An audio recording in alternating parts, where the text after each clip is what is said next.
జై శ్రీమన్నారాయణ శ్రీనివాస వెంకటేశ లక్ష్మీనారాయణ గోవింద గోవింద గోవింద. స్వామి, ఇప్పుడు ఒక విషయం బాగా కొంచెం ఆలోచన చేయండి, ప్రతి ఒక్కరు అర్థం చేసుకోండి.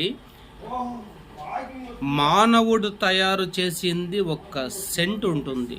ఆ సెంటు ఒక చుక్క నీ బట్టల పైన పడితే దాని వాసన గమ్మని అక్కడ ఉండే ఒక 10 మంది 15 మంది వరకు గమ్మని వస్తుంది. అంటే మనము తయారు చేసిన వంటి ఒక చుక్క సెంటు ఒక బట్టు పైన పడితే గమ్మని వస్తుంది. అంటే దానికి ఉన్న శక్తి అది. సరే, మనని తయారు చేసిన మహానుభావుడు ఆ శ్రీమన్నారాయణుడు, ఆ విష్ణుమూర్తి, ఆయన ఒక పదముని నారాయణుడు, విష్ణుమూర్తి, వేడుకొండవాడు, ఆదినారాయణుడు, శ్రీరాముడు, ఆయనని ఒక్కసారి నీ మనసులో పెట్టుకొని నీ మనసులో రాసుకుంటే ఆ మహానుభావుని పేరు, నీ శరీరము, నీ ఆత్మ, నీ మనసు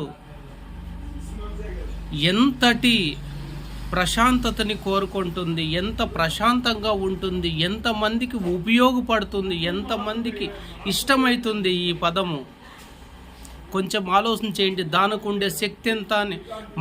ఒక చుక్క సెంటుకి అంతటువంటి శక్తి ఉంటే మహానుభావుడు నిన్ను పుట్టించి ఈ సృష్టిని, సకల సృష్టిని తయారు చేసిన ఆ స్వామి పంచభూతాలు తనలో పెట్టుకొని విపరీతమైనటువంటి అంతు చిక్కని ప్రతి ఒక్క విషయాన్ని తనలో పెట్టుకొని మనకి ఒక మానవుడు అనే ఒక జన్మ ఇచ్చి ఇంత మాత్రం మీ ముందర కూర్చొని మాట్లాడేంత శక్తిని నాకిచ్చి మీరు ఇది విని మీరు 10 మందికి చెప్పి మీకు తెలిసింది 10 మందికి చెప్పేంత శక్తిని ఒక మనిషికి మహానుభావుడు ఇచ్చినాడంటే దాని విలువ ఎంత ఉంటుంది, దాని గొప్పతనం ఎంత ఉంటుంది.